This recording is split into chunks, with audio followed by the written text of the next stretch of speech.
चला, गोड केक खाऊन झाला. आता खाऊया काहीतरी चमचमीत, अगदी रेस्टॉरंट स्टाईल, तेही मशरूम बटर मसाला माझ्या स्टाईलमध्ये. अगदी यमी आणि टेस्टी असा होणारा हा मशरूम बटर मसाला घरच्या घरी तयार केला तर घरचे सुद्धा विचारतील कोणत्या रेस्टॉरंटमधून ऑर्डर केला आहे. अगदी सोपी रेसिपी आहे. चला तर मग लगेचच पाहूया. तर हा मशरूम बटर मसाला बनवण्यासाठी सगळ्यात आधी आपल्याला मसाला बनवून घ्यायचा आहे. ज्यासाठी आपल्याला इथे लागणार आहे कांदा. ते एक मोठ्या आकाराचा कांदा घेतला आहे.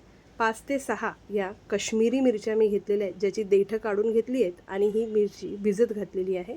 त्याचप्रमाणे साधारणतः एक मूठभर एवढे काजू मी इथे घेतलेले आहेत. ह्यातले काही मशरूममध्ये घालणार आहे, काही मसाल्यामध्ये. तर हे भिजत घातलेले आहेत. सोबत आपल्याला लागणार आहेत टोमॅटो. तर सध्या मी 2 टोमॅटो घेते. आता इथे लागणार आहे आपल्याला काही कोथिंबीरीचे देठ. तर कोथिंबीर आपण निवडून घेतल्यानंतर जे देठ उरतात ते फेकून न देता वापरा. आलं आणि लसूण. चला तर मग आता सगळ्यात आधी आपल्याला हा जो कांदा आहे ना, हा अगदी सॉफ्ट होईपर्यंत परतवून घ्यायचा आहे. तर त्यासाठी मी इथे घेतला एक पॅन. त्यात घालते थोडंसं तेल आणि हा कांदा आपण त्यावरती परतवून घेऊया. इथे आपण कांदा घातल्यानंतर छानपैकी याला परतल्यावर हा सॉफ्ट होईपर्यंत आपण जे इथे टोमॅटो घेतलेले आहेत ते सुद्धा कापून घेऊया. तर सध्या मी इथे 2 टोमॅटो घेतलेत. हे मी कापून घेते. टोमॅटोची क्वांटिटी साधारणतः आपला जो कांदा आहे ना त्यापेक्षा डबल असली पाहिजे. तर आता इथे मी 2 टोमॅटो कापून पाहते आणि कापल्यानंतर अंदाज येईल की हे कांद्याच्या बरोबरीने आहेत का. नाहीतर एखादा टोमॅटो आपण ह्यामध्ये आणखीन ॲड करूया. तर हे 2 टोमॅटो मी अशा पद्धतीने कापून घेतलेत आणि अगदी छान असा आपला कांदा सॉफ्ट झाला की आपण लगेचच त्यामध्ये हे टोमॅटो आणि आलं लसूण हे सगळे मसाले परतवून घेणार आहोत. तर इथे माझा टोमॅटो व्यवस्थित कापून झाला होता आणि हा कमी वाटतो आहे म्हणून अजून एक टोमॅटो मी यामध्ये घेतला आहे. तर क्वांटिटी साधारण अशीच पहा की जर कांदा जो आहे त्याच्या डबल आपल्याला टोमॅटो घ्यायचा आहे, कारण खरी चव आणि रंग हा टोमॅटोनेच येणार आहे. तर आपला टोमॅटोसुद्धा इथे बारीक कापून झालेला आहे आणि कांदाही तुम्ही पाहू शकता व्यवस्थित सॉफ्ट झाला आहे. हलकासा ब्राऊन व्हायला लागला होता. आता यामध्ये आपल्याला घालायचं आहे आलं आणि लसूण, जेणेकरून ह्याचा जो उग्र वास आहे ना तो व्यवस्थित असा सेटल होऊन जाईल. तर फार काही आपण शिजवून घेणार नाही आहोत. लगेचच टोमॅटोसुद्धा घालायचं आहे. मात्र अगदी 2 मिनटासाठी कांद्यावरती हे आलं लसूण आणि ही काही कोथिंबीरीची देठं आपण चिरून घेतलीत ही परतवून घेऊया. 2 ते 3 मिनिट व्यवस्थित असं परतल्यानंतर आपण ह्यामध्येच घालणार आहोत ह्या कश्मीरी लाल मिरच्या. तर ह्यासुद्धा यामध्ये परतून घेऊया. आपण साधारण मी इथे 5 ते 6 मिरच्या घेतल्यात. तुम्ही तुमच्या अंदाजाने घेऊ शकता. आता हा जो चिरलेला टोमॅटो होता हा सुद्धा मी यामध्ये घातला आहे आणि टोमॅटो व्यवस्थित मशी करून घ्यायचा, आपल्याला अगदी शिजवून घ्यायचं आहे. तर त्यासाठी मी यात घातलेलं आहे मीठ. मिठामुळे आपला टोमॅटो शिजला जाईल. ते पहा, हे सुद्धा मी अगदी व्यवस्थित परतवून घेते. लगेचच यात मी घातलेत थोडेसे काजू. थोडे मशरूमसोबत घालणार आहे म्हणून बाजूला ठेवलेत. तर इथे काजू तुम्ही तुमच्या आवडीप्रमाणे घाला. काजूने आपल्या बटर मसाल्याला छान अशा रिचनेस येईल, शिवाय घट्टपणासुद्धा येईल. आता ह्यावरती झाकण ठेवलेलं आहे आणि टोमॅटो व्यवस्थित असे मऊ होईपर्यंत आपण शिजवून घेणार आहोत. तर साधारण एक 5 मिनिटासाठी आपण याला दणदणीत वाफ काढून घेऊया. तर हे पहा, छान अशी याला वाफ आलेली आहे आणि आता एकदा ह्याला परतवून आपण टोमॅटोसुद्धा चेक करूया. तर अगदी व्यवस्थित असं याला परतवून घेतलं आहे आणि टोमॅटो मी अशा पद्धतीने हे दाबून पाहते. तर अगदी मऊ झालेले आहेत आपले टोमॅटो. हे टोमॅटो अगदी व्यवस्थित शिजलेले आहेत.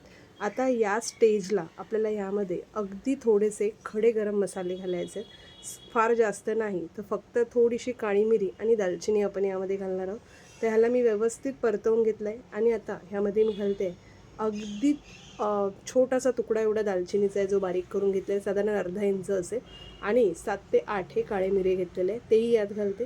आणि अगदी एक तेजपत्ता 2 तुकड्यांमध्ये तोडून घेतला आहे आणि पुन्हा एकदा झाकण लावते. ह्याचा जो हलकासा अरोमा आहे तो आपल्या मसाल्याला छान येईल. तर फार जास्त गरम मसाले आपल्याला ह्यात वापरायचे नाही आहेत. आता छानपैकी ह्यालासुद्धा वाफ आलेली आहे. आपल्या गरम मसाल्यांचा जो अरोमा आहे तो छान आपल्या या कांदा टोमॅटोमध्ये मिक्स झालेला आहे. आणि मीनवाईल इथे जेव्हा याला वाफ येत होती, मी इथे शिमला मिरची आणि कांदा मोठ्या मोठ्या तुकड्यांमध्ये कापून घेतलेला आहे. आता हे आपलं जे मसाला आहे हा थंड होतो आहे, त्यानंतर आपण तो ग्राइंड करून घेणार आहोत. तोपर्यंत मशरूम आपण बघूया. ते मशरूम मी स्वच्छ धुवून घेतलेत. तुम्ही पाहू शकता सगळी माती यावरची काढलेली आहे. मी छानपैकी याला गव्हाचं पीठ लावून पाण्याने धुवून काढलेले आहेत. ह्याला भिजत ठेवायचं नाही आहे, कारण की मशरूम पाणी ॲब्झॉर्ब करतात. तर मशरूममध्ये फार जास्त पाण्यात भिजत घालायची गरज नाही आहे. आता ह्याला कट करताना ह्याचे जे देठ होते ते मी कापून फक्त 2 तुकड्यांमध्ये ह्याला कट करते. बऱ्यापैकी मोठे मशरूम आहेत, मात्र मशरूमचे फार बारीक तुकडे जर केले तर शिजताना हे अजूनसुद्धा आकुंचन पावतात, एकदम श्रिंक होतील आणि बारीक होतील. त्यासाठी या तुकड्या आकारामध्ये मी ह्याला कापून घेते. तुम्ही तुमच्या आवडीनुसार हे कापू शकता. मी एक मशरूम 2 तुकड्यांमध्ये कट करून घेते आणि अशा पद्धतीने हे सगळे मशरूम मी इथे कट करून घेणार आहे. हे पहा, आपले मशरूम व्यवस्थित कापून झालेले आहेत. आता हा जो मसाला आहे हा सुद्धा मी साईडला ग्राइंड करून घेते आणि आता लगेचच आपले मशरूम आपण फोडणीला घालूया. त्यासाठी मी इथे पुन्हा एकदा पॅन ठेवलेला आहे, त्यात घालते थोडंसं तेल आणि आता आपलं तेलसुद्धा व्यवस्थित असं गरम झालं आहे तर लगेचच यामध्ये आपण ही जी कापून घेतलेली शिमला मिरची आहे ही अगदी 2 मिनटासाठी आपल्याला हाय फ्लेमवरती टॉस करून घ्यायची आहे. फक्त ह्याचा जो कच्चट उग्र वास आहे तो गेला पाहिजे, मात्र आपण ही पूर्ण शिजवून घेणार नाही आहोत. तर छान असा ह्याचा क्रंच असाच राहायला पाहिजे. अगदी 2 मिनटं आपण ह्याला व्यवस्थित असं टॉस केल्यानंतर आपण हा जो चिरून घेतलेला कांदा आहे तो सुद्धा यात घालायचा आहे. अगदी 2 सेकंड हा सुद्धा आपण परतवून घेणार आहोत. स्लाईट असा मऊ झाला की आपण लगेचच ही शिमला मिरची आणि कांदा जो आहे तो काढून घेणार आहोत आणि मशरूम बरोबर नंतर आपण मसाल्यात हा टाकूया. तर हे पहा, आता इथे हे व्यवस्थित असं माझं परतून झालं आहे. अगदी 2 मिनटं हाय फ्लेमवरती ह्याला मी टॉस करून घेतलं आहे आणि आता हे मी प्लेटमध्ये काढून घेते. प्लेटमध्ये काढून घेतल्यानंतर लगेचच इथे साईडला आपण जो कांदा आणि टोमॅटो शिजवून घेतला होता त्याचंसुद्धा वाटण मी मिक्सरमधून अगदी छान असं बारीक करून घेतलेलं आहे आणि ते आता ह्या तेलात आपण परतवून घेणार आहोत. इथे तुम्हाला पाहिजे तेवढं वाटण घेऊ शकता. जर वाटण तुमचं उरत असेल तर हे डब्यामध्ये छानपैकी पॅक करून ठेवा. आठवडाभर छान असं हे टिकतं, काहीही होत नाही. शिवाय आपण यात काजू वगैरे सगळं घातलेलं आहे, त्यामुळे छान अशी याची रिच ग्रेव्ही तयार होते. तर आता इथे मला एवढं वाटण लागणार आहे ते सगळं वाटण मी या कढईत घेतलं आहे आणि मिक्सरच्या भांड्यात अगदी 2 चमचे पाणी घालून ते धुवून घेतलेलं आहे. वाटणात आपल्याला पाणी अजिबात घालायचं नाही आहे, कारण की आपण मशरूम जेव्हा यामध्ये घालणार आहोत तर मशरूम खूप पाणी रिलीज करतात शिजताना, त्यामुळे अजिबातही पाणी घालू नका, नाहीतर एकदम ग्रेव्ही होऊन जाईल. आता आपण इथे मसाल्यामध्येच थोडंसं अगदी धना जिरा पावडर साधारण 1 टीस्पूनभर एवढी मी घातलेली आहे चवीसाठी आणि ह्याला पुन्हा एकदा व्यवस्थित असं मिक्स करून घेतलं आहे. आणि हे वाटण आहे ना परतताना खूप उडतं, म्हणून लगेचच यावरती झाकण ठेवा आणि फ्लेम जी आहे ती स्लो करा. स्लो फ्लेमवरती 5 ते 7 मिनटं हे झाकण लावून असंच शिजू द्या. 5 ते 7 मिनटांनी झाकण काढा आणि पुन्हा एकदा ह्याला परतवून घ्या, मात्र थोडंसं काळजीपूर्वक, कारण की हे वाटण ना अंगावर खूप उडतं. तर त्या पद्धतीने जर असं लांब राहूनच परतवा. आणि आता लगेचच आपण हे जे कापून घेतलेले मशरूम आहेत ते यामध्ये घालूया. यात घालूया अगदी 1 टीस्पून एवढी कसुरी मेथी आणि आता याला व्यवस्थित असं आपण परतवून घेऊया. आता यामध्ये पाणी अजिबातच घालायचं नाही आहे असं जे मी म्हणाले होते, त्याचं कारण की मशरूम जेव्हा शिजतात ना तेव्हा ते खूप पाणी रिलीज करतात आणि मग आपली जी ग्रेव्ही आहे ती अगदीच पातळ होऊन जाईल. म्हणून आपल्याला यामध्ये अजिबात पाणी घालायचं नाही. मशरूम त्यांचं अंगचं जे पाणी सोडतील त्यानेच ही जी ग्रेव्ही आहे ती छान पातळ होईल. 10 मिनटं ह्याला छानपैकी स्लो फ्लेमवरती मी वाफ काढलेली आहे आणि पुन्हा एकदा ह्याला छानपैकी परतवून घेते. कढई खाली लागू नये म्हणून याला मध्ये मध्ये परतवायचं आहे आपल्याला. यात मी घातलेलं आहे थोडंसं मीठ आणि हे जे आपण भिजवून घेतलेले काजू होते ते काजू जे उरले होते ते सुद्धा मी यात घातले आणि अगदी एक छोटा बटरचा तुकडा, म्हणजे साधारणतः 1 टीस्पूनभर एवढं बटर मी यात घातलं आहे आणि पुन्हा एकदा झाकण लावून याला 10 मिनटं मी वाफ काढणार आहे स्लो फ्लेमवरती. आता मीठ आपण मसाला बनवताना टोमॅटो मऊ होण्यासाठी सुद्धा घातलं होतं, त्यामुळे ग्रेव्हीचा अंदाज घेऊनच मीठ घाला. आता पुन्हा एकदा मी ह्याला परतवते आणि तुम्ही पाहू शकता जसं मी तुम्हाला म्हणाले होते, मशरूम जेव्हा शिजते तेव्हा ते स्वतः अंगचं पाणी सोडतात आणि आपली जी ग्रेव्ही आहे ती पातळ होते.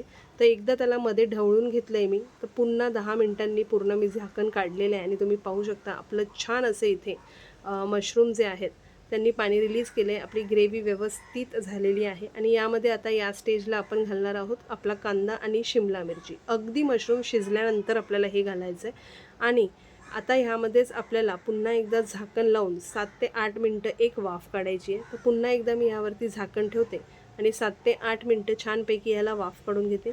मीनवाईल मी इथे कोळसा गरम करून घेते आहे.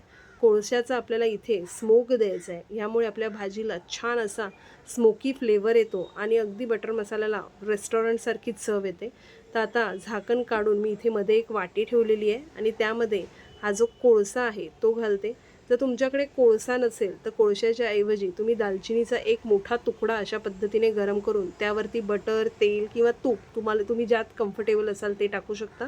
त्यानंतर 5 ते 7 मिनटं आपल्याला अशा पद्धतीने यावरती झाकण लावायचे, जेणेकरून ह्याचा जो काही धूर निघेल तो धूर आपल्या भाजीला छान असा एक फ्लेवर देईल.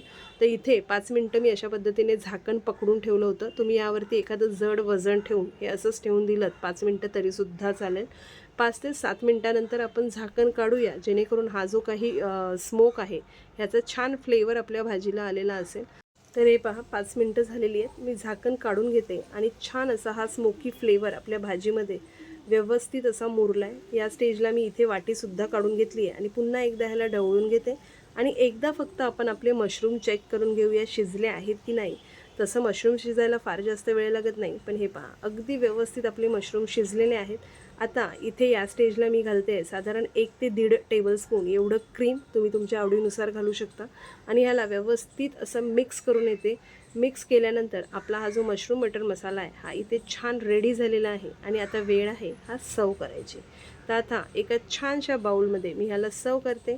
तर व्यवस्थित असं सर्व केल्यानंतर मी ह्याला गार्निश करणार आहे. पुन्हा एकदा थोडंसं बटर, क्रीम आणि मी स्प्रिंकल करणार आहे यावरती अगदी थोडीशी कसुरी मेथी.